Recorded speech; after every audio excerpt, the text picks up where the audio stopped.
Hello students, তোমাদেরকে আজকে আমি শিখিয়ে দিব কিভাবে তোমরা পড়ার মধ্যে এমনভাবে একটা নতুনত্ব নিয়ে আসবে যাতে তোমরা 12 ঘন্টার মতো তোমরা পড়তে পারো, কোনো ধরনের টেনশন ছাড়া, কোনো ধরনের চাপ ছাড়া। তোমরা যাতে 12 ঘন্টারও বেশি পড়ে নিজের সব পড়াগুলো কমপ্লিট করে ফেলতে পারো এবং তোমরা তোমার যেই পরীক্ষা থেকে থাকুক সেই পরীক্ষাতে তুমি A+ পাবে, অথবা তুমি চান্স পাবে। তুমি অ্যাডমিশনের স্টুডেন্ট হলে তুমি চান্স পেয়ে যাবে, অথবা তুমি যে কোনো ক্লাসের স্টুডেন্ট হলে তুমি গ্রেট মার্কস পাবে। এটা হচ্ছে টপারদের একটা হ্যাক, যে হ্যাকটা তারা ইউজ করে ভালো নাম্বার পায়। আজকে তোমাদেরকে এমন একটা ট্রিক শিখিয়ে দেবো যে ট্রিকটা অনুযায়ী তুমি টাইম টেবিলটা সেট করলে তোমার আসলেই পড়া গুছানো হয়ে যাবে এবং তোমার পড়াগুলো টাইম টু টাইম শেষ হবে। তো তোমরা একটা জিনিস দেখে নাও, তোমাদেরকে যদি পড়তে হয় 12 ঘন্টা, মানে 12 আওয়ার, আমি এখানে লিখে দিলাম 12 আওয়ার, ঠিক আছে? তো এই 12 আওয়ারকে আমরা যদি ভালো করে ভাগ করি, এটাকে আমরা 2 ভাগ করতে পারি। এভাবে আমরা 6 আওয়ার আর 6 আওয়ারে ভাগ করতে পারি। তো তোমরা এখন বুঝতে পারছো না হয়তোবা যে 6 আওয়ার করে আমরা কেন ভাগ করলাম। এখন তোমরা দেখো 6 আওয়ারকে আমরা 3 আওয়ার করে আরও ভাগ করব, ঠিক আছে? 6 ঘন্টাকে আমরা 3 ঘন্টা করে আরও 4 ভাগ করে নিলাম, ঠিক আছে? এই 4টা ভাগকে আমরা কাজে লাগাবো। এখন তোমার সব কিছু তোমাকে চেঞ্জ করতে হবে। তোমার লাইফস্টাইল যদি উল্টাপাল্টা হয়ে থাকে, তোমার পড়ালেখার স্টাইল যদি অন্যভাবে তুমি করে থাকো, সবগুলোকে চেঞ্জ করে তোমরা যদি এটাকে একটু অ্যাপ্লাই করে দেখো, আর যদি দেখো যে আমার যে স্টাইলটা রয়েছে এই স্টাইলে তোমার পড়াশোনা ভালো হচ্ছে, তাহলে এই স্টাইলে তোমরা সবসময় পড়াশোনা করবে। তাহলেই তোমরা পরীক্ষার আগে যদি একটু পড়ার গতিটা বাড়িয়ে দাও, তোমরা পড়া স্টাইলটা বেস্ট হবে। এখন তোমরা দেখো যে তোমরা 6টা 30-এ ঘুম থেকে উঠবে। এটা খুবই ভালো একটা অভ্যাস। হয়তোবা মনে হতে পারে যে অনেক বুড়ো কোনো মানুষের উক্তি বা উপদেশ হতে পারে, কিন্তু না। আমরা এখন জেনজি যারা আছি তারা আসলে রাত জেগে পড়াশোনা করতে পছন্দ করি, কিন্তু এখন তোমরা জিনিসটা চেঞ্জ করো, তাড়াতাড়ি ঘুমিয়ে যাও। 6টা 30 এর মধ্যে তোমরা উঠে যাও। তো তোমাদেরকে আমি বলি যে 6টা 30-এ তোমরা ঘুম থেকে উঠো, এবং 6টা 30-এ উঠেই কিন্তু পড়া স্টার্ট করার দরকার নেই। 6টা 30-এ উঠে তোমরা ফ্রেশ হবে, দাঁত ব্রাশ করবে, সব কিছু করে তোমাদেরকে আমি 6টা থেকে 7টার মতো একটা সময় দিলাম, 6 AM to 7 AM। এই টাইমটা আমরা বলতে পারি ওয়েক আপ টাইম, ঠিক আছে? তোমরা ওয়েক আপ মানে এখানে এই টাইমে তোমরা ঘুম থেকে উঠবে, ফ্রেশ হবে আর তৈরি হবে, ঠিক আছে? তৈরি হয়ে নিবে। তো চলো বুঝে নেওয়া যাক যে তোমাদের টাইম টেবিলটা কেমন হবে। তো তোমরা দেখো যে 7টা AM থেকে 11টা তোমাদেরকে আমি একটা স্লট দিলাম, এটাকে তোমরা একটা স্লট হিসেবে মেনে নাও, ঠিক আছে? এরপর স্লটটা দেখো 11টা AM, এরপর 3 PM, ঠিক আছে? এটা নেক্সট স্লট, এটা দ্বিতীয় নাম্বার স্লট, ঠিক আছে? এরপর দেখো 3 PM থেকে 7 PM, তারপর 7 PM থেকে 11 PM। তো তোমাদের মোট 4টা কিন্তু এখানে স্লট দেওয়া হয়েছে। এই 4টা স্লটের মধ্যে তোমরা হয়তো প্রশ্ন করতে পারো যে সারাটা দিনই কি পড়তে হবে নাকি, যে 7টা থেকে রাতের 11টা পর্যন্ত আপনি সময় দিয়েছেন। আসলে এমনটা নয়, তোমরা কিন্তু সারাদিন পড়তে হবে না। তোমরা আস্তে আস্তে দেখতে থাকো, তোমরা বুঝতে পারবে যে আমি কী নিয়ে কথা বলছি। তোমরা এখানে হয়তো দেখতে পাচ্ছ যে আমি প্রত্যেকটাতে 4 ঘন্টা করে আমি স্লট বানিয়েছি। প্রত্যেকটাই কিন্তু 4 ঘন্টার স্লট, ওকে? এটা হচ্ছে 4 ঘন্টা, এটা 4 ঘন্টা, এটা 4 ঘন্টা, এবং এটাও 4 ঘন্টা, দেখতে পাচ্ছ? এখন দেখো তো এখানে তুমি কি করবে, এটা তুমি তোমার জন্য তোমার বোর্ডের সামনে লিখে নিতে পারো, ঠিক আছে? তোমার বোর্ডের সামনে বলতে তোমার দেয়ালের সামনে তুমি লিখে নিতে পারো, যাতে তুমি এই অনুযায়ী তুমি ফলো করে পড়তে পারো। এখন দেখো যে 7 AM থেকে 11 AM এর মধ্যে কি হবে। এর মধ্যে তোমার ব্রেকফাস্ট, শুরুতে তোমার ব্রেকফাস্টটা আমি দিয়ে দিলাম।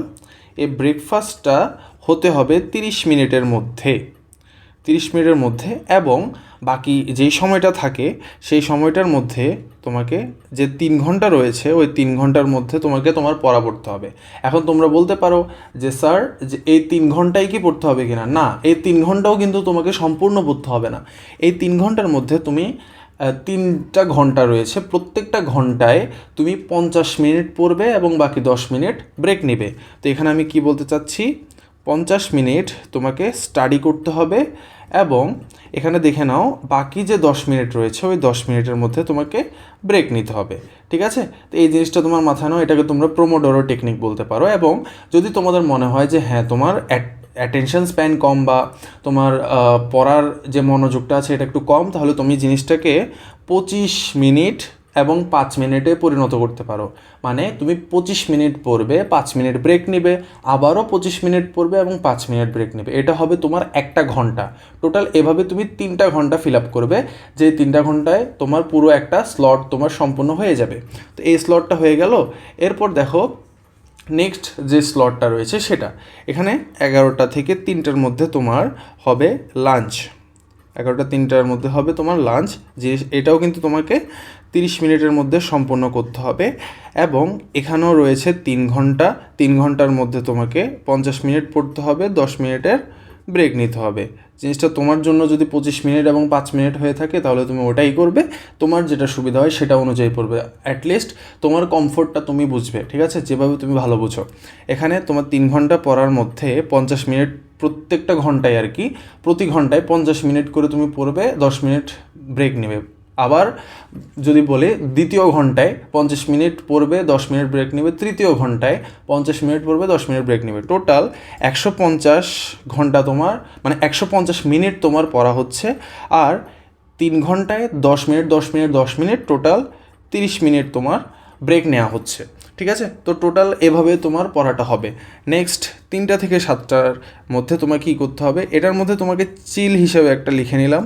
তুমি যা ইচ্ছা তা করো, গান শোনো, তুমি বই পড়ো, তুমি ফেসবুক চালাও, যা ইচ্ছা তা করো। এটা তোমার 30 মিনিটের মধ্যে সম্পন্ন করতে হবে। তুমি 30 মিনিটে যা ইচ্ছা তা করো, ঠিক আছে। বাইরে হেঁটে আসতে পারো, ছাদে যেতে পারো, ছাদ থেকে একটু হেঁটে আসতে পারো। এটা করে তোমাকে এখানে 3 আওয়ার্স করতে হবে, যেটার মধ্যে আবার 50-10 হিসাবটা তোমাদেরকে বুঝিয়ে দিলাম অলরেডি। এটা করবে। আবার দেখো 7টা থেকে 11টা PM, রাতের 11টা, এখানে তোমাকে ডিনার করতে হবে। এখানে তোমার ডিনার করতে হবে, জিনিসটা হবে 30 মিনিটের, ঠিক আছে।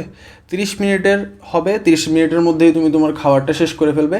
জিনিসটা তোমাকে একটু বলি, লাইফে এই বিষয়গুলোতে লেজি হওয়া যাবে না। আস্তে আস্তে খাওয়ার কোনো দরকার নেই, 30 মিনিট কিন্তু এনাফ।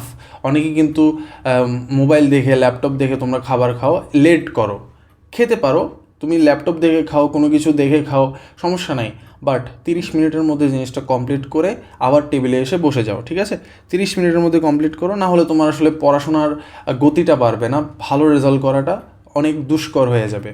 এরপরে তোমার আবার 30 মিনিট ব্রেকের পর, তারপর 3 ঘন্টার পড়া, যার মধ্যে আবার 50 মিনিট পড়া, 10 মিনিটের ব্রেক। প্রত্যেকবার এভাবেই তুমি কন্টিনিউ করতে থাকবে। এখানে তোমাকে দেখিয়ে দেই যে প্রোমোডোরো টেকনিকটা কেমন। প্রোমোডোরো টেকনিকের মধ্যে 25 মিনিটের স্টাডি হয় এবং 5 মিনিটের ব্রেক হয়। আবার যদি বলি 25 মিনিটের স্টাডি হয় এবং 5 মিনিটের ব্রেক হয়। এই জিনিসটা কিন্তু টোটাল 1 আওয়ার, ঠিক আছে। এই জিনিসটাই তুমি এখানে অ্যাপ্লাই করবে। 1 ঘন্টা কিন্তু এরকম দেখতে হবে, 1 ঘন্টা কিন্তু তোমার এরকম দেখতে হবে। তো তুমি পুরো 3 ঘন্টা এভাবে করে পড়তে থাকবে। তো এভাবে যদি পড়তে থাকো, তোমার আসলে তুমি যদি চান্স পেতে চাও কোনো ভালো ভার্সিটিতে, অথবা তুমি যদি A+ পেতে চাও SSC-তে বা HSC-তে, অথবা তুমি যদি ভালো মার্ক পেতে চাও তোমার CT-তে হতে পারে, তোমার যে কোনো একটা ক্লাস টেস্টের বা অ্যাসাইনমেন্টের কোনো কিছু হতে পারে, ভাইবা হতে পারে, এগুলোর জন্য তোমাকে পড়তে হতে পারে। চাকরি প্রিপারেশনের জন্য হয়তো আপনাকে পড়তে হতে পারে। তো এরকম যদি হয়, এই ট্রিকটা অনেক বেশি ইফেক্টিভ পরীক্ষার আগে নিজেকে অনেক বেশি রিভাইভ করার জন্য, পরীক্ষার আগে নিজের মন মানসিকতাটাকে একটু পড়ার দিকে ঝুঁকে দেওয়ার জন্য অনেক বেশি কার্যকরী এই যে উপায়টা রয়েছে, এই যে রুটিনটা, এটা আপনি কি করতে পারেন, বা তুমি যেটা করতে পারো, দেয়ালের সামনে এটাকে টাঙাই ফেলতে পারো, নিজে এখন খাতায় বানিয়ে ফেলো জিনিসটা, আর তোমার সুবিধা মতো তুমি বানাতে পারো। দেখো, তোমাকে আমি ঘুমের মধ্যে কোনো ধরনের কার্পণ্য করিনি। রাতের 11টায় তুমি শুয়ে যাবে, 11টা বা 11:20-এর মধ্যে সব কিছু করে, ব্রাশ টাশ করে সব কিছু বিছানা গুছিয়ে তুমি শুয়ে যাবে। তো 11টা থেকে সকাল 6:30 বলছি আমি, ঠিক আছে। তো 6:30টায় উঠে পরবর্তীতে তুমি ব্রাশ করো, যা করো তা করো। টোটাল তোমার 7 থেকে 7.5 ঘন্টার মতো তুমি ঘুম পাচ্ছ, 7 থেকে 7.5 ঘন্টার মতো স্লিপ আওয়ার তুমি পাচ্ছ। তো তোমার হেলথও ভালো থাকবে, কোনো দিকে তোমাকে কম্প্রোমাইজ করতে বলছি না, তোমার মন ভালো থাকবে, মেডিটেশন বা করো, বাইরে হাঁটতে যাও, যাই করো, পড়াশোনার টাইমটা যাতে ঠিক থাকে, সব কিছু ঠিক রেখে অবশ্যই তোমাকে এই রুটিনটা ফলো করতে হবে। তো সাবস্ক্রাইব করে, লাইক করে, কমেন্ট করে অবশ্যই আমাদেরকে সাপোর্ট করবে। যদি টেকনিকটা ভালো থাকে অবশ্যই অ্যাপ্লাই করবে নিজের লাইফে এবং বলবে কমেন্টে যে কেমন লেগেছে। ধন্যবাদ।